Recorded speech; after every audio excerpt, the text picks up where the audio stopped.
नमस्कार मित्रों, आप सभी का लॉजिकल सनातन ज्ञान चैनल में स्वागत है।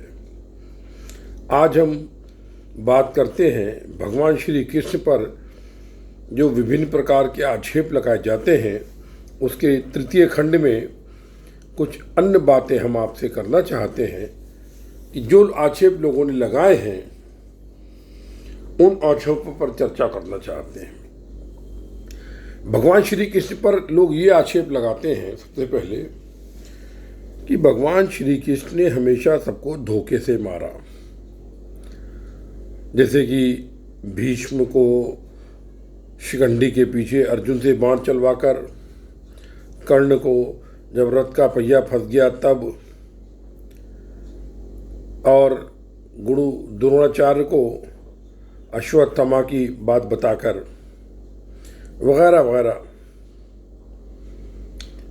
तो मित्रों, इस संदर्भ में हम बात करना चाहते हैं और इस विषय पर आपके तर्कों का, आपके कमेंट्स का स्वागत रहेगा। अगर अच्छा लगे तो ये क्लिप हमारा शेयर करें, सब्सक्राइब करें और इस पर कठिन प्रश्न करें, जिससे कि हमको क्लिप बनाकर सनातन के प्रचार में सहायता मिले और आप भी सनातन के सैनिक के रूप में सनातन का ज्ञान दूर तक फैला सकें। चलिए बात करता हूं। देखिए मित्रों, आपने कभी ये सोचा है कि हमारे वहाँ जो सनातन में 4 युगों की कल्पना की गई है और उनको बताया गया है, कल्पना की गई, बताया गया है, सतयुग, त्रेता, द्वापर और कलयुग। यदि आपकी ये समझ में आ जाएगा कि ऐसा क्यों किया गया, तो आप निश्चित रूप से ये भी समझ सकते हैं कि भगवान श्री कृष्ण ने जो लीला करी वो क्यों करी। देखिए, सतयुग के विषय में कहा जाता है कि जहां पर धर्म 4 पांव पर खड़ा होता है। धर्म का तात्पर्य यहां पर मजहब या रिलीजन से नहीं है, क्योंकि इनके अर्थ अलग होते हैं। धर्म का मतलब होता है मानवीय गुणों के द्वारा जीवन की शैली को जीना। मानवीय गुण क्या है, तो यह आप पतंजलि महाराज के यम और नियम में पढ़ सकते हैं, उस पर चर्चा नहीं कर रहा हूं मैं। लेकिन सतयुग में जब 75% से 100% के बीच में लोग मानवीय गुणों पर चलने वाले होते हैं, मानवीय धर्म को मानने वाले होते हैं, तब वो कहलाता है सतयुग। ठीक जैसे जैसे 100% से 75% आता गया, 75% से नीचे आया कि वो त्रेता युग बन जाता है। यानी 25% लोग कम से कम विधर्मी हो गए।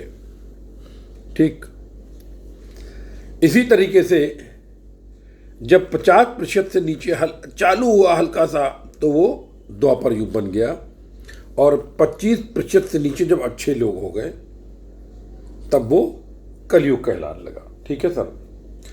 और जब मानव धर्म पर चलने वालों की संख्या 0 के आसपास आ जाती है तो कलयुग नष्ट हो जाता है और सतयुग का पुनः प्रारंभ होता है। और कलयुग में स्वयं सनातन की शक्तियां नष्ट करती हैं, मनुष्य का संहार करती हैं। जैसा कि आप वर्तमान में देख रहे हैं, ये इस समय कलयुग के बाद सतयुग का संक्रमण काल है, जो कम से कम 200 वर्ष का होगा। जैसा कि अमर महर्षि ने बताया 2265 तक, और बहुत से संतों ने बताया कि 1974 से कलयुग खत्म होकर सतयुग आरंभ हुआ था। अभी संक्रमण काल है। इसमें आपको इस तरह की महामारियां, इस तरह की जो आपदाएं, ये सब देखने की बहुत मिलेंगी, और मनुष्य की आबादी को कम करने का प्रयास किया जाएगा। ये वैज्ञानिक भी है, क्योंकि जिस तरीके से पर्यावरण प्रदूषण बढ़ता जा रहा है, आप ये समझ लीजिए कि जो इकोलॉजिकल साइकिल्स होती हैं वो टोटल 24 होती हैं, उनमें से 14 प्रदूषित हो चुकी हैं, 10 पर दुनिया चल रही है। तो निश्चित रूप से 200 साल में 10 और समाप्त हो जाएंगी, तो धरती मतलब पूरा प्रलय जैसी जो स्थिति वर्णन की गई है वो होनी होगी। अब देखिए, सतयुग में 75 से 100%, त्रेता में 50 से 75%, और द्वापर में जब भगवान श्री कृष्ण हुए तब 25 से 50%। यानी उस समय दुनिया में आधे लोग विधर्मी हो चुके थे। ठीक है, अब आपने एक श्लोक और पढ़ा होगा सनातन में, नीचानी कुटानी देवानी पूजानी। ये हिंदी में है, इंग्लिश में इसका श्लोक है कि देवता लोग पूजने से बस में होते हैं और नीच लोग कूटने से बस में होते हैं। यहां पर नीच का अर्थ हुआ वो जो विधर्मी है, जो मानवीय गुणों को नहीं मानता है और जो विधर्म के रास्ते पर चल रहा है, उनको क्या कहा गया है? कूटानी। यानी उन्होंने सीमा पैदा कर दी कि जो देवता यानी 100% सद्गुणों वाला व्यक्ति है उसको पूजो, और जो विधर्मी यानी शून्य गुणधर्म वाला व्यक्ति है उसको कूटो। अब आपको इसके बीच में फैसला करना है। A range has been defined from 0 to 100%, then how to punish the people, इसके बीच में करना है। अब द्वापर में 50 से 0 मतलब 25% के बीच में ही अच्छे लोग रह गए, यानी विधर्मियों की संख्या बढ़ गई। अब आप ये बताइए, इसीलिए वो सनातन की जो शक्ति है वो किसी मानवीय गुण को जन्म देकर एक संदेश देकर जाती है। जैसे कि सतयुग में तमाम हमारे वहाँ हुए हैं राजा ययाति, राजा हरिश्चंद्र, बाली जो कि राक्षसी राजा था, मतलब राक्षस समुदाय से राजा था, लेकिन फिर भी वो कितना ज्ञानी था कि बाली को 3 पग, आपने कथा में नहीं सुना रहे हो पुराणों की, तो वहां पर नीति अलग थी। जब त्रेता आया, राम जी आए, तो राम की नीतियां कुछ अलग थीं, अलग तरीके से विधर्मियों से ट्रीटमेंट था। ठीक है, लेकिन जब द्वापर युग आया भगवान श्री कृष्ण के समय में, तब ये जो महाभारत का युद्ध हुआ था, तो जो त्रेता में शिक्षा दी गई वो द्वापर में चलती रही। फिर द्वापर में जब भगवान श्री कृष्ण 86 वर्ष के थे तब महाभारत का युद्ध हुआ था, और 120 वर्ष की आयु में उनके पैर में बाण लगा था, तो उनकी मृत्यु हुई थी, और उसी के साथ कलयुग आरंभ हो गया था। यानी जब भगवत गीता का ज्ञान दिया गया था तो कलयुग को आने में केवल 35 वर्ष थे।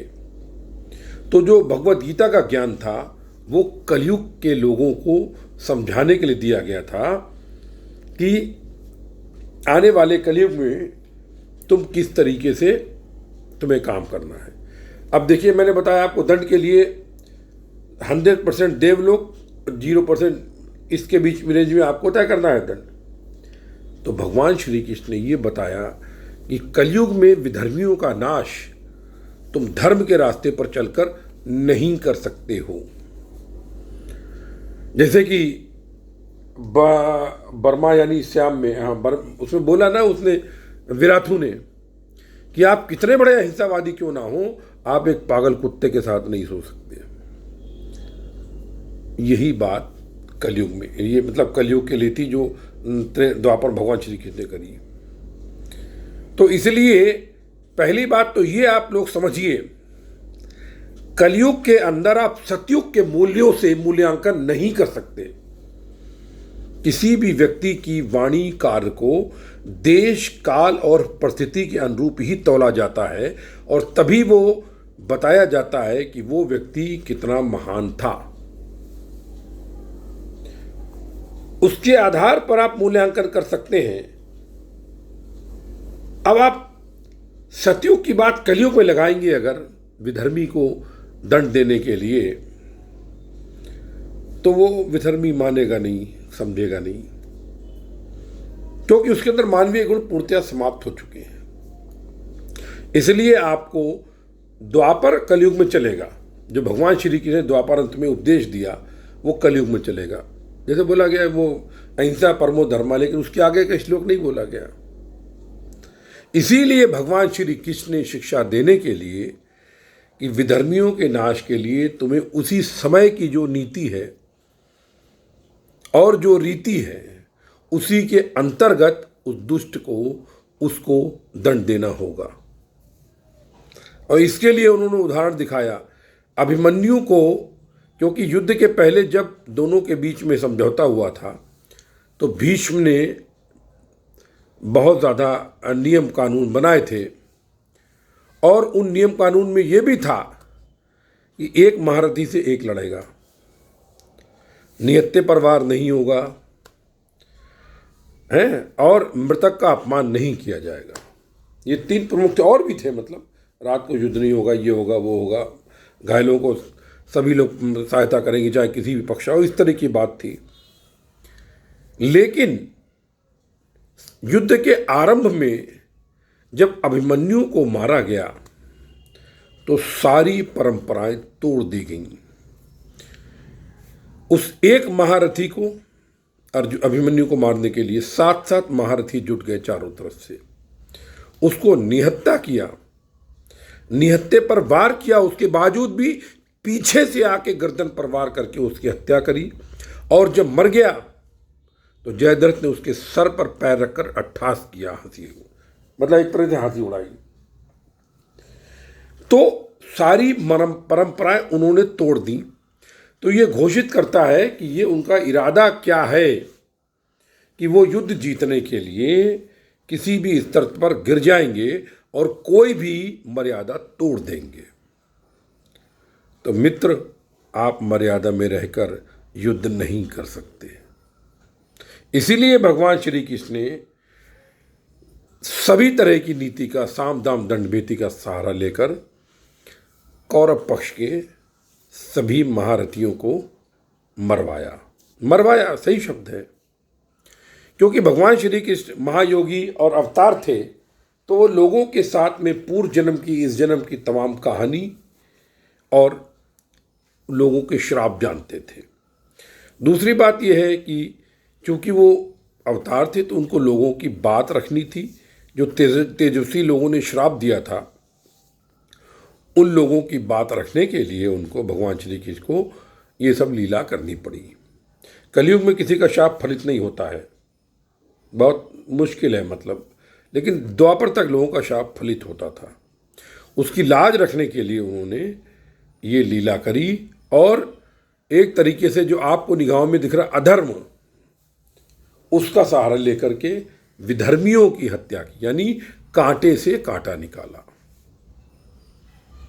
इस कारण से आप प्रभु की लीला में अपनी कलयुग की बुद्धि से सतयुग की बातें करके दोषारोपण ना करें और प्रभु की लीला में छिद्र ना देखें।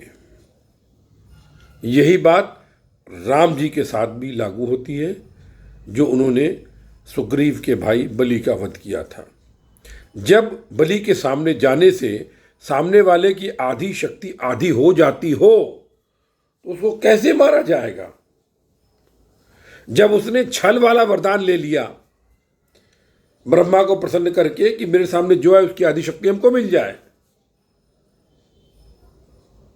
तो सवाल यह है कि जब उसने छल का वरदान ले लिया तो हमें उसको छल से ही मारना पड़ेगा, क्योंकि रावण ने भी सारी मर्यादाएं तोड़ी थी। पर स्त्री का हरण कैसे किया? साधु का वेश धर के। साधु जो माना जाता है योगी होगा और पूजनीय होता है, उसका वेश धर के सीता का अपहरण किया। एक तो उसने अपमान किया धर्म का, लोगों की आस्थाओं पर ठेस पहुंचाने का प्रयास किया, गलत काम किया गलत वेश में, ये बहुत बड़ा पाप किया। और दूसरा, पर स्त्री का हरण किया। तो ऐसे लोगों से आप, पापियों के साथ यदि आप दंड करते हैं तो आपको पाप नहीं लगता है, ये न्याय संगत है। और ये बात आज के युग में पूर्णतया लागू होती है कि आप कभी भी कितने बड़े अहिंसावादी क्यों ना हो, सत्युग की वाणी कलयुग में लाद कर पागल कुत्ते के साथ नहीं सो सकते, वो आपको कभी भी काट सकता है। इन्हीं शब्दों के साथ मैं आप सबको, आपके सबके शरीर में उपस्थित परम ब्रह्म के अंश को प्रणाम करता हूँ, आपको नमन करता हूँ। गुरु महाराज को याद करते हुए स्मरण करता हूँ। जय गुरुदेव, जय महाकाली, सर्वत्र ब्रह्म सर्वस्व ब्रह्म। जय गुरुदेव।